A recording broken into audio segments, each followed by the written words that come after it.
How to sign in Perplexity AI account. Open Perplexity AI application. If you do not have this application, you can download it from Play Store and App Store.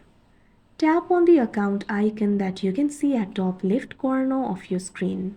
Tap on the gear icon. Tap on the option Sign In. You can see sign in methods: Google, email, SSO. Tap on the option of your choice. I'm just going to sign in with email.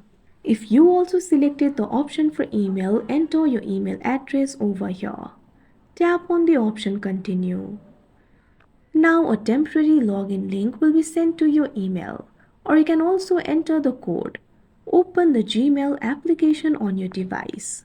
Find the email sent by Perplexity. Tap on it. In this email, you'll be able to see the login link. You can also see the code. You can tap on the option Sign In and you'll directly be signed in. Or you can simply memorize this verification code or copy it. Go back to the Perplexity app. Tap on the option Enter code manually. Enter the code over here. Wait for a while. Now you'll be logged into your Perplexity AI account. Like this, you can log in Perplexity AI account. That's it for this video. Thank you for watching.